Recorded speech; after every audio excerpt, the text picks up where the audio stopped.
드디어 풀린 마이산의 전설. 오늘 소개해드릴 영상은 우리나라의 명산 중의 명산인 진안의 마이산에 대하여 소개하도록 하겠다. 전라북도 진안군에는 특이한 모양의 산이 하나 있다. 바로 마이산이다. 거대한 암석으로 된 봉우리 두 개가 불쑥 솟아오른 모양이 마치 말의 귀를 닮아 한자인 말 마의 귀 이를 붙여 마이산이라 불리는 한국의 명산이다. 얼핏 보면 마야의 마추픽추가 연상될 만큼 독특한 형태의 이 마이산은 말 그대로 영험함을 지닌 아주 특별한 산이다. 자료를 구하다 아주 재미있는 전설이 하나 있어 가볍게 소개하고 시작하겠다. 먼 옛날 죄를 짓고 하늘에서 쫓겨난 산신 부부 이야기다.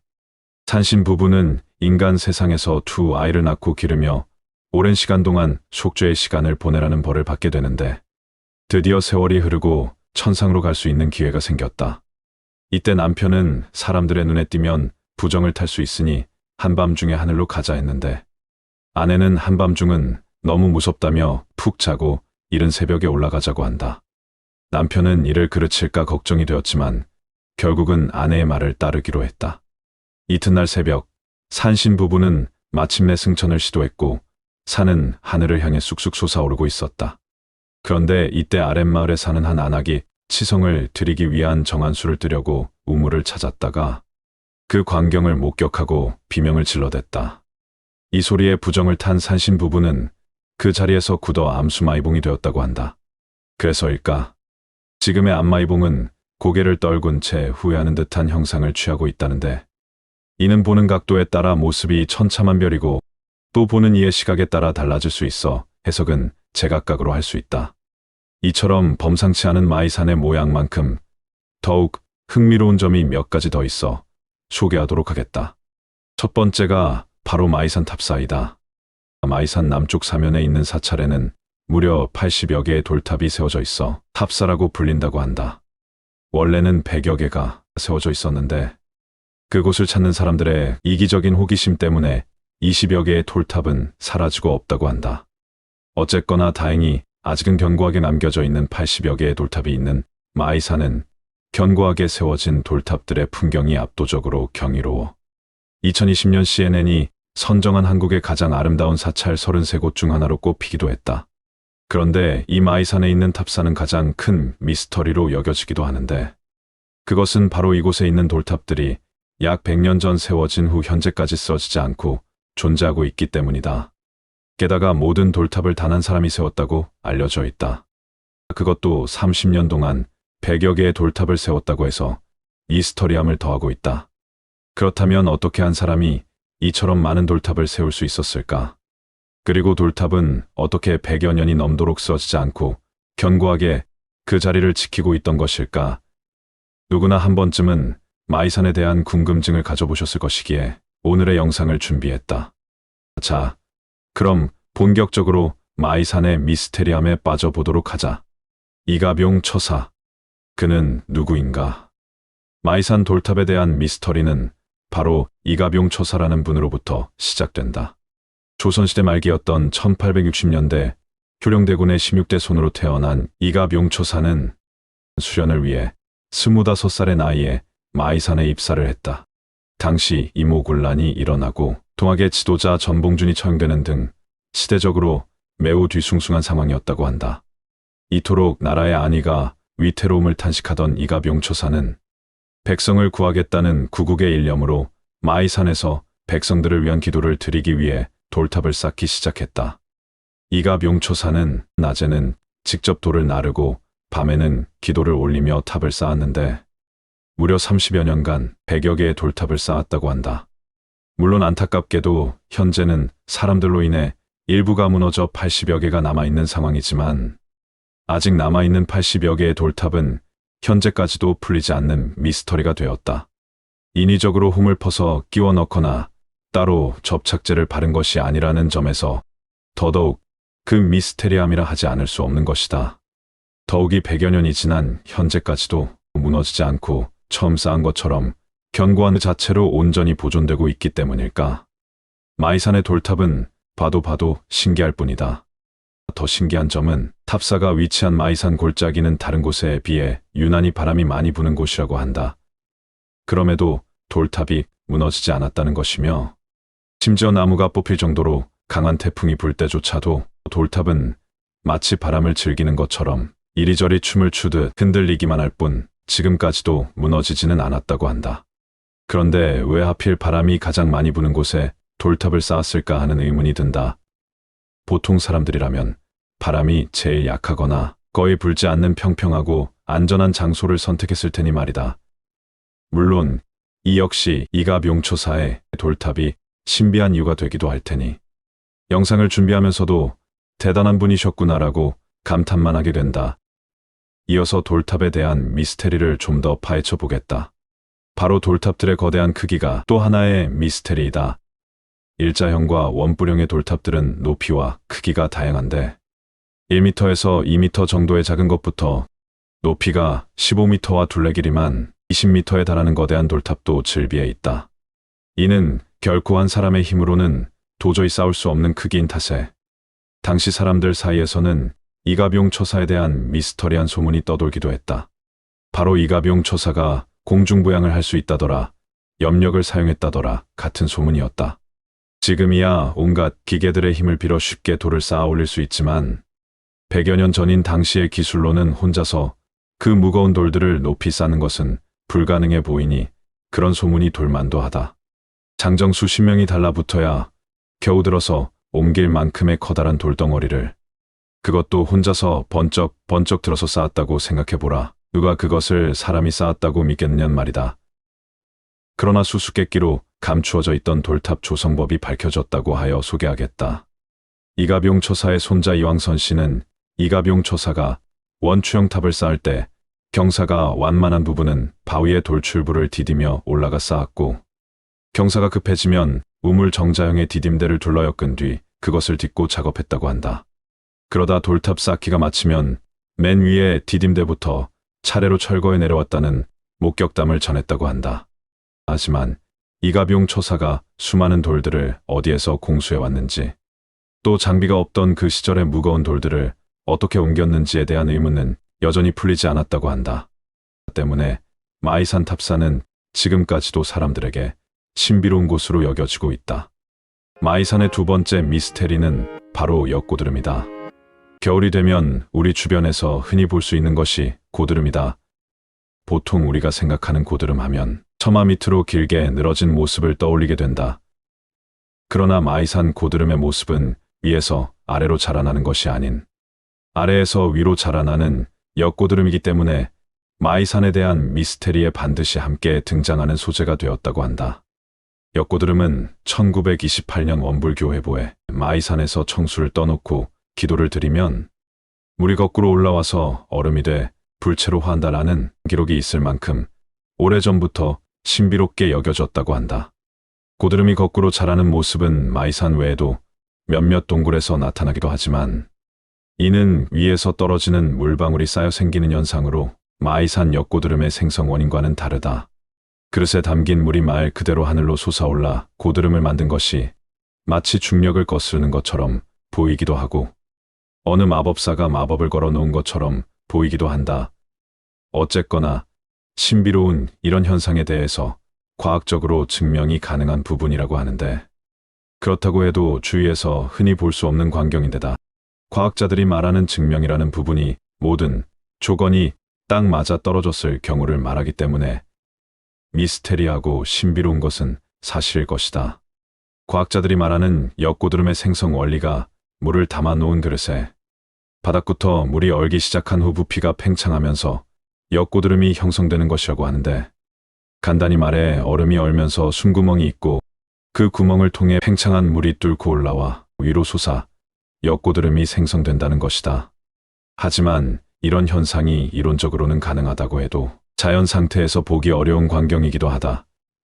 역고드름이 생성되려면 풍향, 풍속, 기온, 기압, 심지어 수질까지 포함한 모든 조건이 충족되어야 가능하기 때문에 이 역시 하필이면 마이산, 그것도 바람이 많이 부는 이곳에서만 유독 역고드름 현상이 일어난다는 것 자체가 미스테리가 아닐까 싶다. 그리고 이 신비로운 모든 조건이 마이산 탑사에서는 충족돼 역고드름을 볼 수 있는 것이기에 이처럼 흔치 않은 광경들 탓에 CNN이 한국의 가장 아름다운 사찰 33곳 중 한 곳으로 마이산을 꼽으며 돌탑과 함께 역고드름을 미스터리 대상이라고 소개하지 않았나 싶다. 역고드름의 생성 원인은 과학적으로 추정이 가능하다고 해도 어떻게 30cm 이상 거꾸로 설 수 있는지에 대한 그 원인은 지금까지도 풀리지 않는 수수께끼라고 한다. 마치 중력을 거스르는 듯 하늘 위로 솟은 마이산. 역고드름은 돌탑과 어우러져 신비한 존재로 여겨지고 있는 우리나라의 몇 안 되는 소중한 유물이기도 하다. 역고드름에 소원을 빌면 이루어진다는 소문이 돌면서 매년 겨울 관광객들이 마이산을 찾는 이유가 되고 있을 뿐 아니라 말의 귀 모양처럼 생긴 독특한 모양만큼이나 신비로운 비밀을 품고 있는 마이산은 탄생부터가 신비로운 산이기도 하다. 아주 오래전, 지금의 마이산 위치인 진안 분지에 큰 지각 변동이 일어났다. 이때 호수 아래 쌓여있던 퇴적층이 솟아올라 지금의 말의 귀를 닮은 쌍봉 바위산이 되었기 때문이다. 실제로 마이산 정상 부근에서 민물고기와 조개류의 화석이 발견되면서 오래전 마이산이 호수였음을 말해주고 있다. 또 마이산의 남쪽에서 보면 마치 폭격을 맞거나 무언가 파먹은 것처럼 움푹 파인 자국들이 군데군데 보이는데 이는 오랜 시간 동안 풍화를 겪으며 자갈이 빠져나가 생긴 타포니 지형으로 이런 지형은 마이산이 세계에서 가장 큰 규모를 자랑하고 있다고 한다. 때문에 마이산이 지질학적, 역사적으로 매우 중요한 문화유산으로 여겨지는 이유이기도 하다. 오늘은 특이한 지형과 써지지 않는 돌탑, 그리고 신기한 자연 현상인 역고드름까지 오묘하면서도 신비로운 마이산의 미스터리를 소개해드렸다. 나름 열심히 만들었으니 시청하시는 모든 분들에게 유익한 영상이 되기를 말하며 이만 마치도록 하겠다. 마야 문명이 멸망한 진짜 이유. 마야 문명에 관해서는 이집트 문명과 마찬가지로 해도 끝이 없는 화수분이며 양파처럼 까도 계속 새로움이 느껴지는 미스테리인 것 같다. 오늘은 그런 의미에서 또다시 마야 문명에 관한 영상을 준비해봤다. 마야 문명이 어떤 문명인가에 대하여 간략하게 소개하겠다. 우리가 문명하면 보통은 4대 문명을 떠올린다. 첫 번째가 메소포타미아 문명으로 유프라테스 강, 티그리스 강 유역 메소포타미아, 지금의 이라크, 시리아, 쿠웨이트, 이란 일대를 일컫는다. 두 번째가 이집트 문명인데 나일강 하류, 지금의 이집트 일대를 말한다. 세 번째가 인더스 문명으로 인더스 강 유역, 지금의 파키스탄과 인도의 펀자브 지방 일대를 일컫는다. 그리고 마지막 네 번째가 중국의 문명인 황하 문명이다. 황하 유역, 지금의 중국 북부 일대를 일컫는다. 마야 문명은 세 번째인 인더스 문명에 속한다.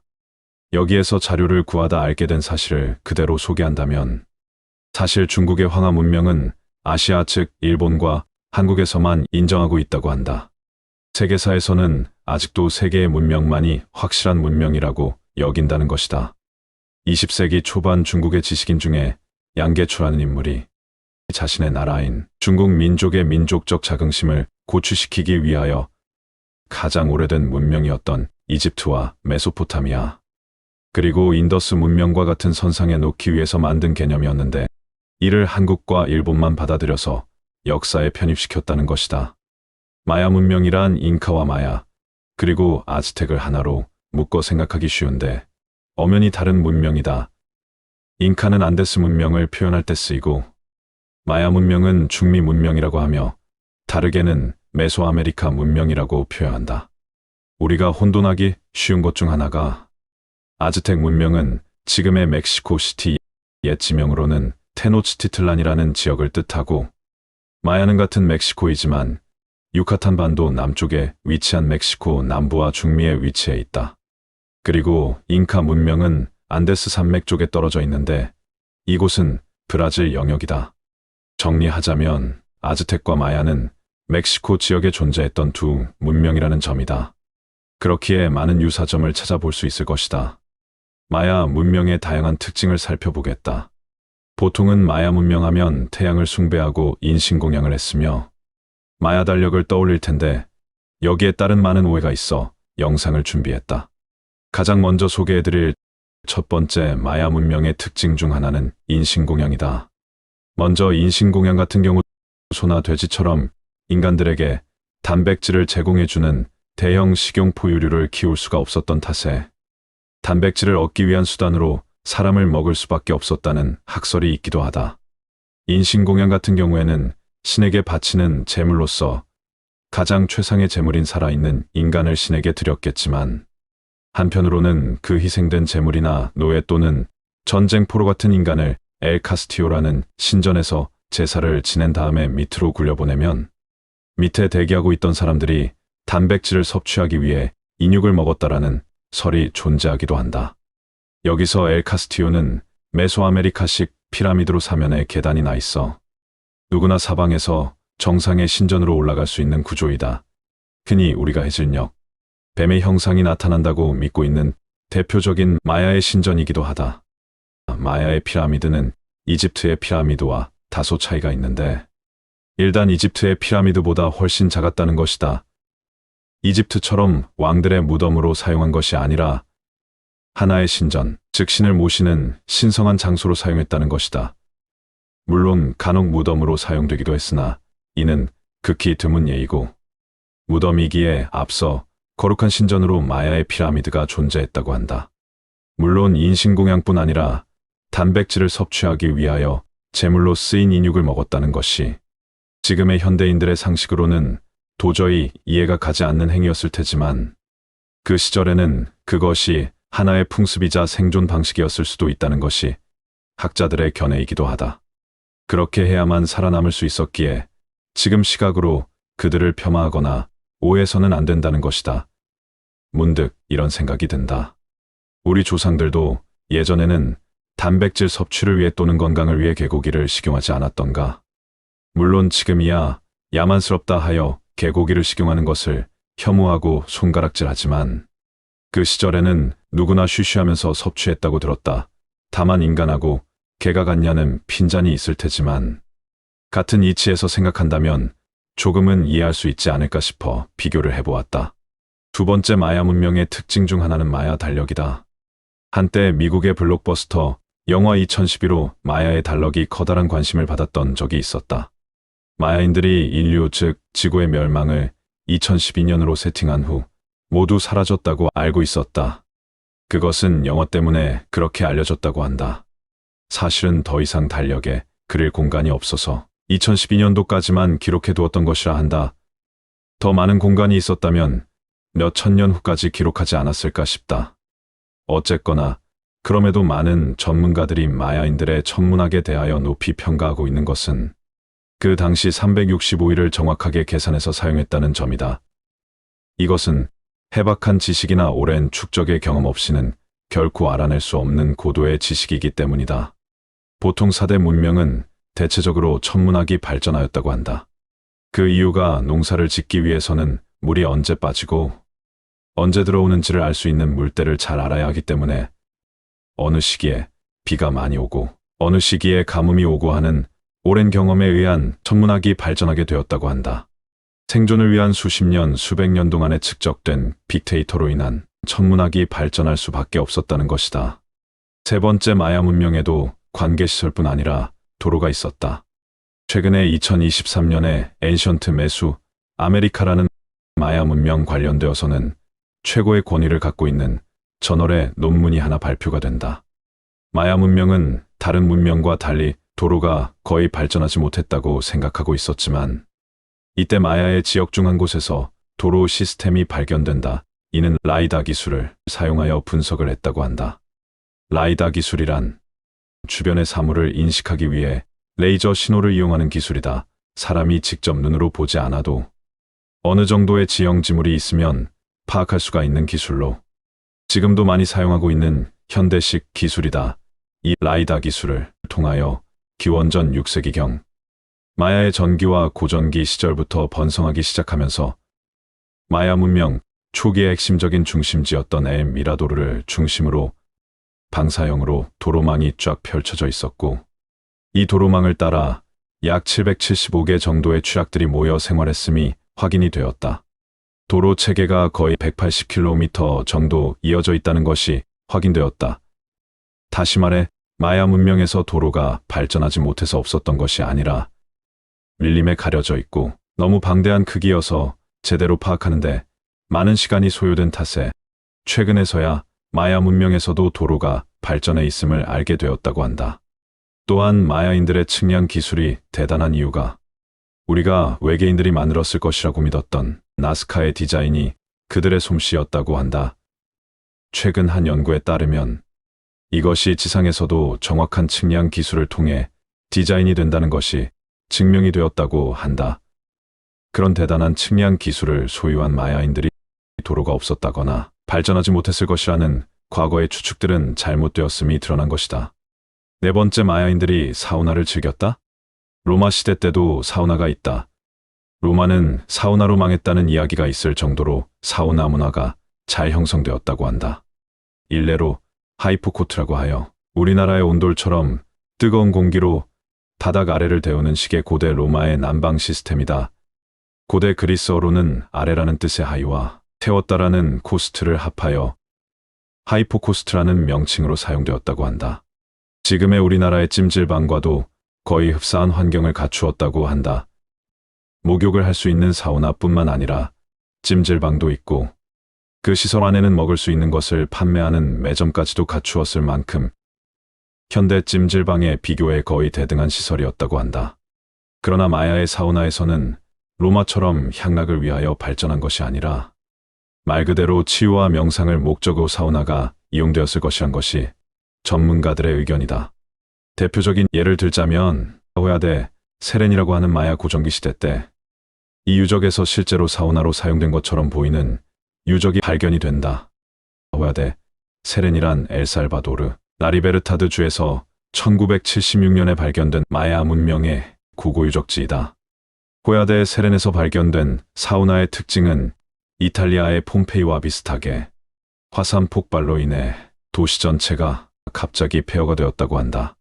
그런 이유로 화산재에 묻혀있던 마야인의 유골이나 마야인들이 실제로 사용했던 유물 혹은 농작하거나 먹었던 식물 등의 유물들이 많이 발견되고 있어 그 시대 마야인들의 일상생활을 엿볼 수 있게 되었다. 그러나 아쉬운 것은 16세기 마야 지역에서 선교 활동을 했던 프란시스코 수도사들의 무지로 인해 그 시대 마야인들의 수많은 유적들은 사라지게 된다. 특히 그 중에서도 에스파냐의 카톨릭 신부인 디에고 데란다가 마야 문명에 기독교를 전파하기 위해 먼저 마야 문명에 대해서 알아야 선교를 할 수 있다며 마야에 대하여 많은 연구를 한다. 그러던 중에 마야인들의 풍습의 하나였던 인신공양 즉 인육을 먹었던 식인 풍습을 알게 되었고 그 시절 디에고 데란다를 비롯하여 수많은 선교사들이 마야인들은 사람을 잡아먹는 풍습이 있다는 것을 두려워한 나머지 마야의 문명은 미개한 문명이라 여기고 마야인들의 역사와 다름없는 서적과 유물들을 모두 파괴한다.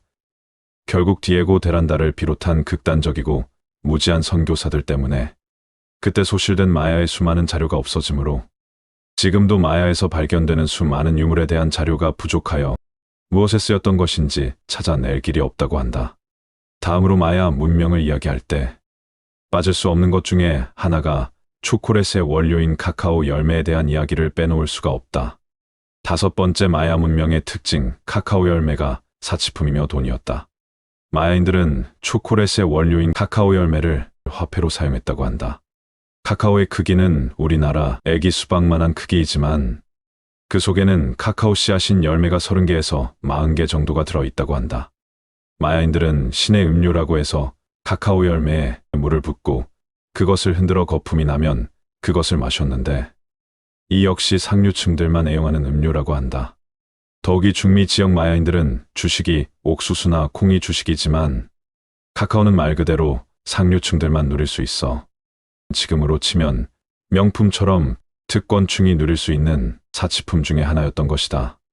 카카오를 소유함으로 자신의 위치를 과시할 수 있었다 하니 피식하고 웃게 되지만 그 시대에는 그것이 현금처럼 사용되는 일종의 금덩어리가 아니었을까 싶다. 금덩어리는 너무 높게 친 듯하다. 자료를 준비하다 보니 마야의 인부들이 하루 품삯으로 카카오 열매를 하루 20개를 받았다는 기록이 있고, 나름 귀한 가축이었던 토끼 한 마리는 10개의 카카오 열매로 교환이 가능했다는 기록을 보니 금덩어리는 취소하겠다. 어쨌거나 카카오 열매가 그 시대의 부유층들만 소유할 수 있었다고 하니 재미있는 역사를 엿본 듯하다. 스페인 정복자들이 이 카카오를 스페인에 가져간 후 마야인들처럼 음료로 먹기에는 너무 쓴지라 설탕을 가미하게 된 것이 지금 우리가 맛있게 먹고 있는 초콜릿의 원조라고 한다. 그렇다면 마야 문명은 과연 어떻게 멸망하였을까? 아즈텍 문명보다는 제국이라 더 어울리는 잉카 제국 시절. 스페인 정복자들이 마야의 마지막 황제를 죽인 다음 마야는 멸망당하게 된다. 나름 찬란했던 마야 문명이 그렇게 역사 속으로 사라지게 된다. 문제는 하루아침에 사라진 것도 아닌데도 마야 문명의 흔적이 남아있는 곳이 없어도 너무 없기 때문에 미스테리로 남게 되었다.